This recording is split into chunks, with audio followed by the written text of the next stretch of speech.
बिस्मिल्लाहिर्रहमानिर्रहीम। बाबू माजा फ़िल इद्तिजाई बअदा रकअतैल फ़जरी।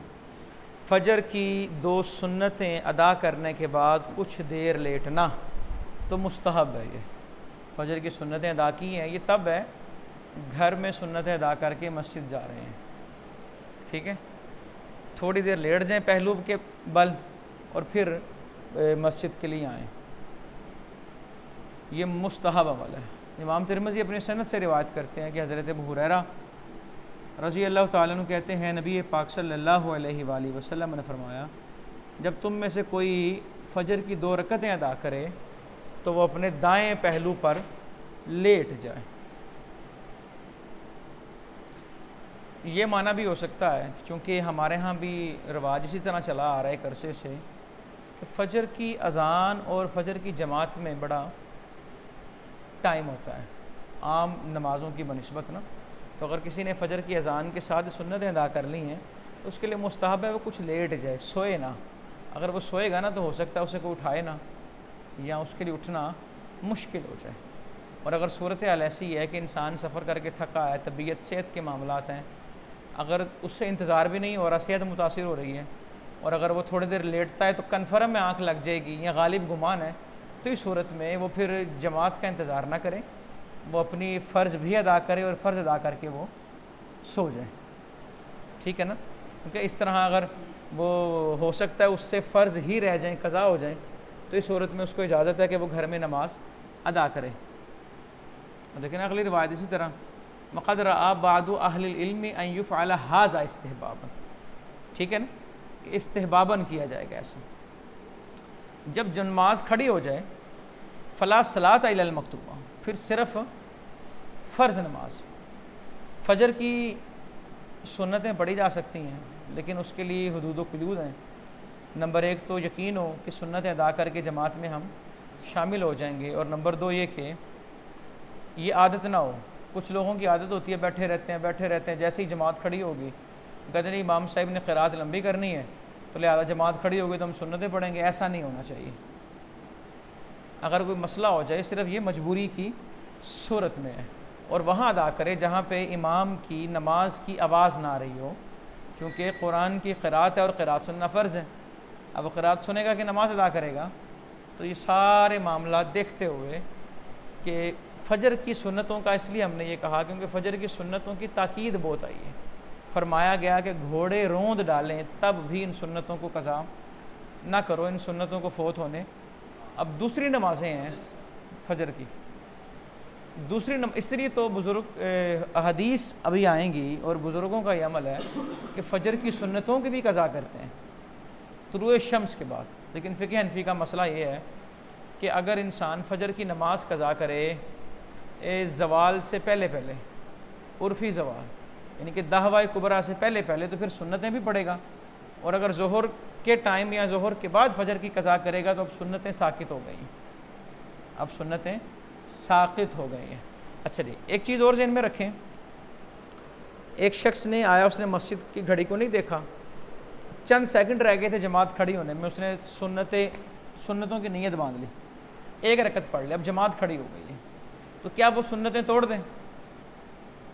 आपने फरमाया ला सलात इल्लल मक्तूबा, सिर्फ नमाज कौन सी है? फ़र्ज़ नमाज। तो अब इस सूरत में वो क्या करे?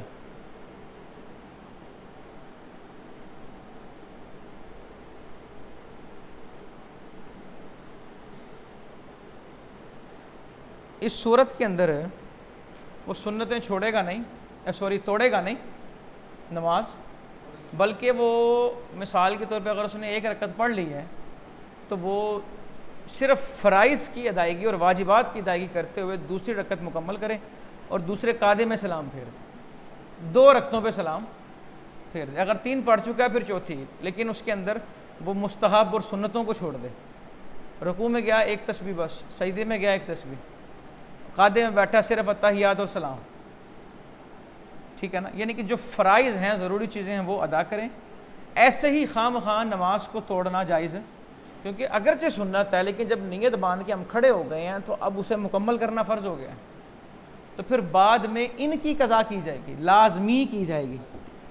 वैसे सुन्नतों की क़ज़ा लाज़मी लेकिन अगर सुन्नतें शुरू की और अधूरी छोड़ दिया उन्हें, तो अब इनकी कज़ा, अगरचे 2 पढ़ के सलाम फेर दिया, ज़ोहर की 4 सुन्नतें थी पहली, 2 पढ़ के सलाम फेर दिया, तो ये 2 नफल हो गए हैं। अब उन सुन्नतों की कज़ा ज़रूरी है क्योंकि उनकी नीयत बांधी है और उनको अभी तकमील तक नहीं पहुँचाया। देखें, इमाम तिरमिज़ी अपनी सनद से बयान करते हैं, हुज़ूर सल्लल्लाहु अलैहि वसल्लम ने फरमाया, नमाज जब खड़ी हो जाए तो सिर्फ फ़र्ज़ नमाज,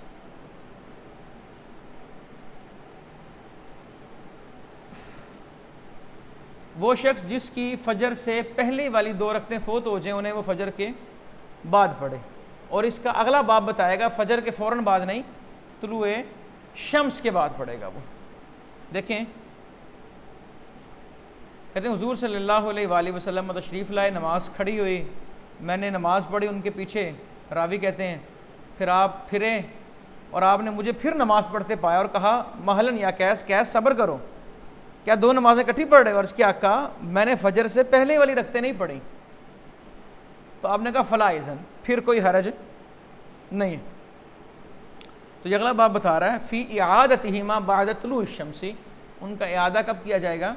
तुलुए शम्स के बाद। अगर गुज़श्ता रिवायत में या तो ये वाक़या है उस वक़्त का जब सूरज तुलू हो चुका था और इस पर करीना मौजूद है। वो करीना क्या है? हुज़ूर सल्लल्लाहु अलैहि वसल्लम ने उम्मत को ये सिखाया ना, फ़जर की नमाज अदा करके बैठे रहें, तस्बीहात में मसरूफ़ रहें और तब तक ना उठें जब तक सूरज तुलू ना हो जाए, और सूरज तुलू हो जाए फिर चाश्त वगैरह की जो नमाज है वो पढ़ें।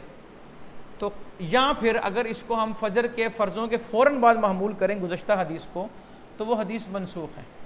इस हदीस से जो ये है कि मल्लम युसल्ली रकातैल फ़जरी फ़ल युसल्लिहिमा बाद मा ततलुश शम्सु, बाद मा ततलुश शम्सु। और हमने कायदा ये पढ़ रखा है कि जब जहाँ पे 2 रिवायतें आएँ, एक कोली हो और एक फ़ेली हो, तो कोली रिवायत को तरजीह होती है। तो गुज़श्ता रिवायत फ़ेली है, हज़रत कैस का अमल था और हुज़ूर सल्लल्लाहु अलैहि वसल्लम ने कहा कोई हरज नहीं। और यहाँ पे बाकायदा आपके अल्फाज हैं कि वो उनका इआदा करे तुलुए शम्स के बाद। ज़ोहर से पहले 4 रखते हैं, इनको बड़ा ध्यान से, ये सुन्नत मौक़दा जो है ना, अक्सर लोग कहते हैं वो सुन्नत मौक़दा को इतनी अहमियत नहीं देते और वो लोग पूछते हैं कि सुन्नतें कहाँ से साबित हैं? सुन्नतें उनको हदीस से साबित है। कहाँ से जी? हदीस से। वो कहेगा नहीं जी हदीस है ये, कुरान से कहाँ से? उसे कहना जी कुरान से फ़र्ज़ कहाँ साबित है?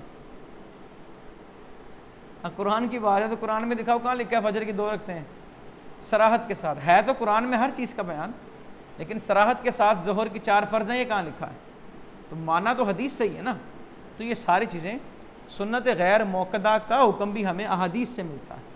ज़ोहर से पहले 4 रखते हैं।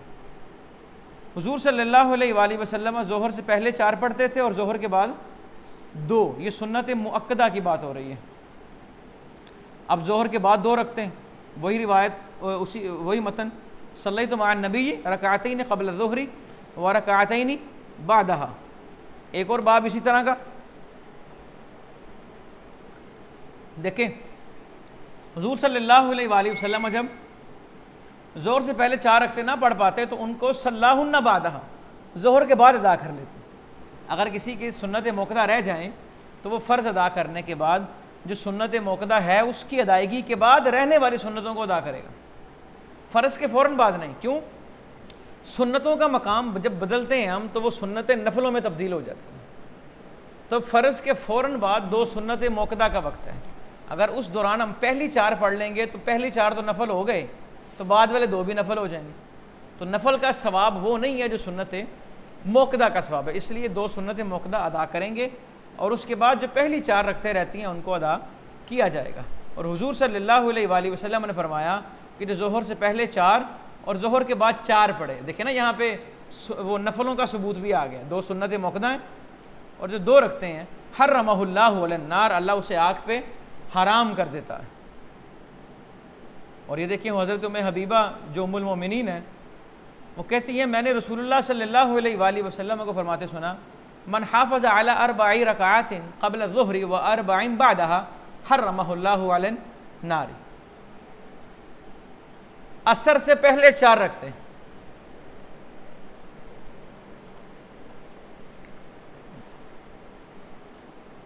ये सुन्नत गैर मौक़दा। और इस हदीस में सुन्नत गैर मौक़दा का तरीका भी आ गया कि नबी पाक सल्लल्लाहु अलैहि वसल्लम असर से पहले 4 रकात अदा करते, यफ़सिलु बैनहुन्ना बितस्लीम, और उनमें मुक़र्रबीन फ़रिश्तों पर सलाम भेज के और उनके इत्तिबा में मुस्लिमीन और मोमिनीन पे सलाम भेज के उनमें फ़सल करते। क्या मतलब कि पहले क़ादा को वो मुकम्मल पढ़ते थे दुआ तक, ठीक है ना, अत्तहियात पढ़ते और उनके इत्तिबा में मोमिनीन की दुआएं भी। अब वो क्या है, रब्बि जअलनी मुक़ीमस्सलाह व मिन ज़ुर्रियती रब्बना व तक़ब्बल दुआ रब्बना इग़फ़िरली वली वालिदैया वलिल मुमिनीना यौमा यक़ूमुल हिसाब, यानी कि वो फ़सल करते थे, पहले क़ादा में वो दुआ तक पढ़ते थे, सलाम नहीं फेरते, फिर तीसरी रकत के लिए जब खड़े होते तो सना से शुरू करते थे। इसी हदीस से इसका तरीक़ा भी पता लग रहा है। अल्लाह रहम करे उस बंदे पर जो असर से पहले 4 रकतें अदा करे। अगली रिवायत ये, मगरिब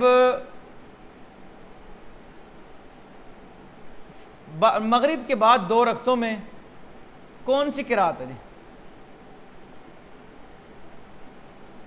फजर की सुन्नतों में और मगरिब के बाद 2 रकतों में आप सूरह काफिरून और सूरह इखलास पढ़ा करते थे। सूरह काफिरून और सूरह इखलास।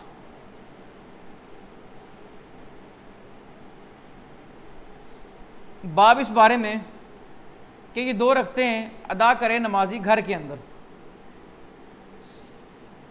मगरिब की बाद की बात है ना, आगे बाब आएगा कि नफल नमाज जो है वो घर से अदा करेंगे तो उसकी फजीलत ज़्यादा है। ज़्यादा अफजल नमाज घर में है सिवाय फ़र्ज़ नमाज। फ़र्ज़ अदा करना मस्जिद में अफजल है, बकिया नमाजें घर में अदा करना अफजल है। इब्न उमर रज़ी अल्लाह तआला अन्हुमा कहते हैं, मैंने हुज़ूर सल्लल्लाहु अलैहि वसल्लम के साथ मगरिब के बाद 2 रकतें पढ़ी आपके घर में।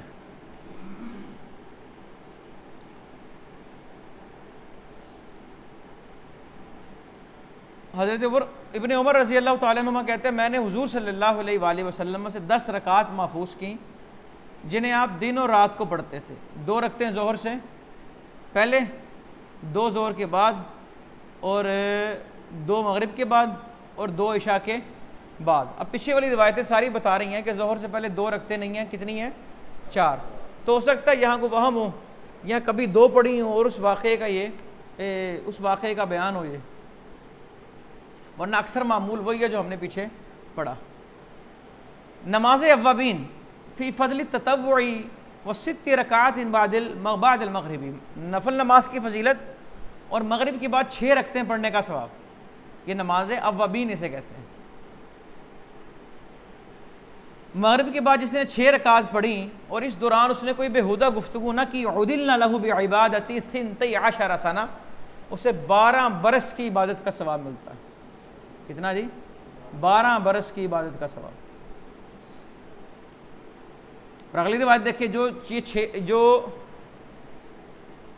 मगरिब के बाद 10 रकात पढ़े, 2 सुन्नत मौक़दा, 2 नफल और 6 अव्वाबीन के नफल, तो बनल्लाहु लहू बैतन फिल जन्ना, अल्लाह उसके लिए जन्नत में एक महल बना देता है।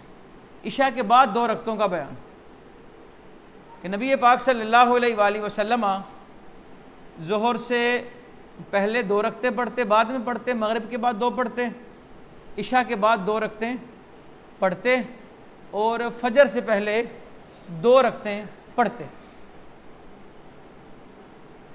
रात की नमाज 2-2 करके पढ़नी है, तहज्जुद की नमाज, सलातुल लैल किसे कहते हैं? तहज्जुद की नमाज कैसे पढ़नी है जी? 2-2 रकात करके अदा करनी है। नबी पाक सल्लल्लाहु अलैहि वसल्लम रात की नमाज 2-2 करके पढ़ते और फ़इज़ा ख़िफ़्त सुबह, जब तुझे खौफ हो सुबह का, फ़औतिर बिवाहिदा, तो 1 मिला के उसे वितर कर ले, 1 मिला के उसे वितर कर ले और अपने आखिरी को वितर बना ले। ठीक है,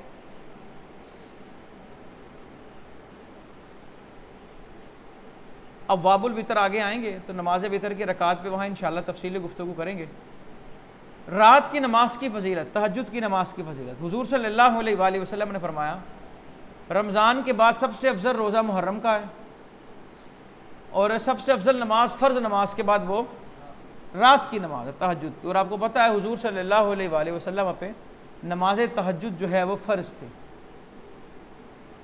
हुजूर रात को नमाज किस तरह पढ़ा करते थे सल्लल्लाहु अलैहि वसल्लम। अल्लाह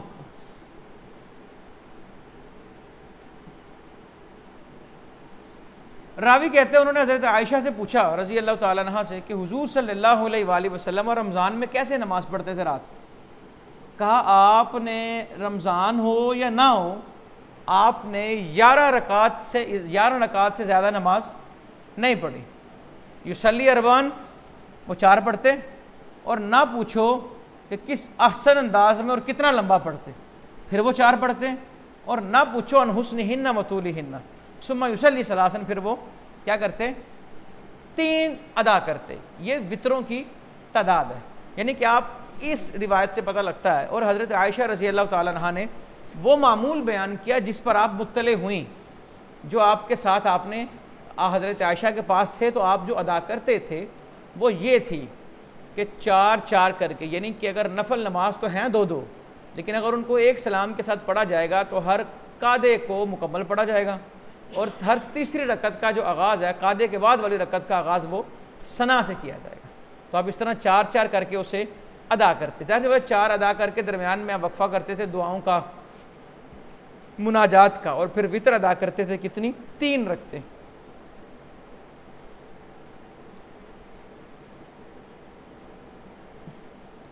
अगली रिवायत भी इसी तरह, बस इसमें यह इजाफा है, जब आप तहज्जुद की नमाज से फारिग होते तो अपने दाएं पहलू पे आप लेट जाते। ये बड़ा खूबसूरत उसवा हसना है कि इबादत के साथ साथ आराम की तलकीन की जा रही, समझ आई ना, आराम की तलकीन की जा रही। बाब मिन्हु, इसके अंदर आया जी आप 13 रकात अदा करते थे तहज्जुद की। कितनी जी? 13 रकात, 10 नफल हो जाएंगे और 3 वितर हो जाएंगे। एक और बाब 9 रकात अदा करते थे, 6 तहज्जुद की और 3 वितर हैं। तो इसलिए कहा कि तहज्जुद की कम से कम 2 रकात हैं और ज़्यादा से ज़्यादा 12 रकात है।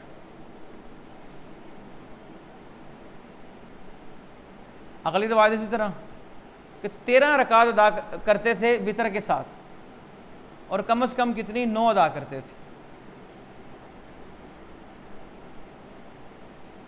अब देखें कहीं आ रहा है कम से कम इतना, ज़्यादा से ज़्यादा इतना, तो ये कायदा फिर मैं आपको ज़हन नशीं कर दूँ, ज़िक्र अदद मा सिवा की नफ़ी नहीं करता। कहीं आया कम से कम ये, और कहीं आया कम से कम ये, और हज़रत आयशा कहती हैं हमेशा ही 11। तो हज़रत आयशा रज़ी अल्लाह ताला अन्हा ने वो बयान किया जो उन्होंने देखा, दीगर रावी वो बयान कर रहे हैं जो उन्होंने देखा है। तो सब अपने अपने मुशाहदे के मुताबिक बात कर रहे हैं। हज़रत आयशा कहती हैं नबी पाक सल्लल्लाहु अलैहि वसल्लम जब रात को नींद के गलबे की वजह से ये नमाज अदा ना कर पाते तो सल्ला मिनन नहारी सिंतई अशरत रका, तो आप दिन को 12 रकात अदा करते थे।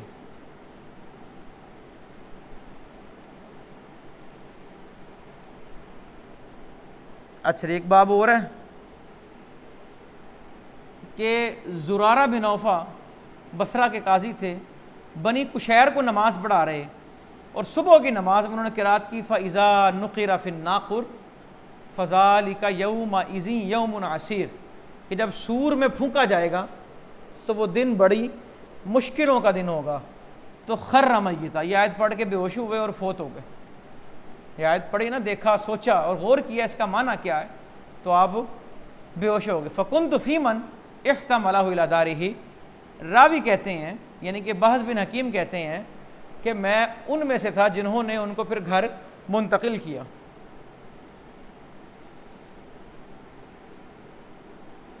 अल्लाह रब्बुल इज़्ज़त हर रात आसमान दुनिया पे नुज़ूल फरमाता है। अल्लाह तो हर वक्त हर जगह है, बल्कि इंसान की शारक से ज़्यादा करीब है।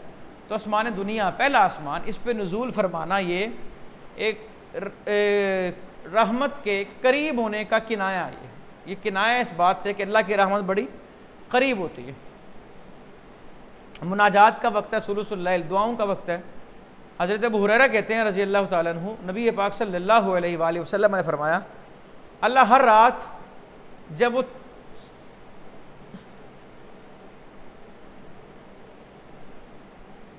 तीसरा हिस्सा रात का होता है ना, तीसरा पहर जो होता है रात का, तीसरा पहर नहीं है, सुलुसुल लैल कह लें, वो आसमान दुनिया पे नुज़ूल फरमाता है, वो आसमान दुनिया पे जो उसकी शायान शान है, और फरमाता है मैं बादशाह हूँ, कौन है जो मुझसे मांगे मैं उसे अता करूँ, कौन है जो सवाल करे उसे मैं दूँ, कौन है जो मग़फ़िरत मांगे मुझसे मैं उसे माफ़ करूँ, और फ़ला यज़ालु कज़ालिका, ये सिलसिला जारी रहता है हत्ता युदी अल फजर, हत्ता के फजर का वक्त हो जाए।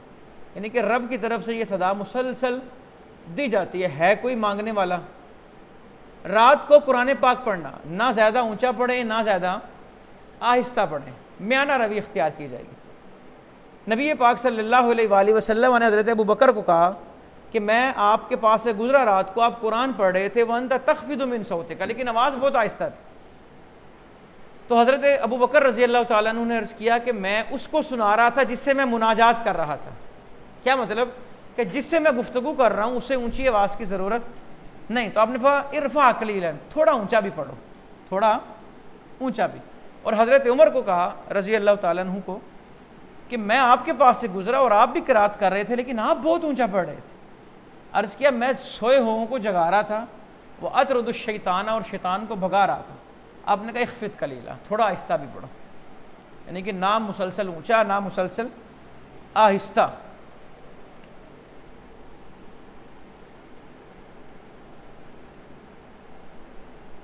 हज़रत आयशा रज़ी अल्लाह तआला अन्हा कहती हैं नबी पाक सल्लल्लाहु अलैहि वसल्लम ने एक रात कुरान की सिर्फ एक आयत से क़याम किया, यानी कि जब कोई मजबूरी हो, मामला हो, वक़्त ना हो और क़यामुल लैल करना चाहते हैं तो सिर्फ एक आयत पढ़ के भी क़यामुल लैल हो सकता है। आप नफल पढ़ें उसमें एक आयत पढ़ लें, लेकिन वो इतनी हो कि जो छोटी 3 आयतों के बराबर हो, ताकि वो क़िरात जो कुरान के लिए ज़रूरी है उतनी हो जाए।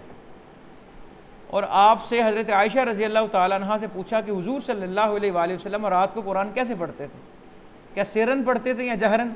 तो कहा कुल्लु ज़ालिका क़द कान यफ़अलु रुबमा असर्रा बिल क़िरा व रुबमा जहरा, कभी सिरन पढ़ते और कभी जहरन। तो अब्दुल्ला बिन कैस कहते हैं मैंने कहा अल्हम्दुलिल्लाह, अल्लाह के लिए तमाम तारीफ़ें जिसने मामलात के अंदर वुसअत रखी है, यानी कि ऊंचा पढ़ने पे मजबूर नहीं किया और आहिस्ता पढ़ने पे भी मजबूर नहीं किया, इख्तियार दिया है। नफल नमाज की फजीलत घर में हुज़ूर सल्लल्लाहु अलैहि वसल्लम ने फरमाया तुम्हारी सबसे अफजल नमाज वही है जो तुम घर में पढ़ो, इल्लल मकतूबा, मगर फ़र्ज़ नमाज।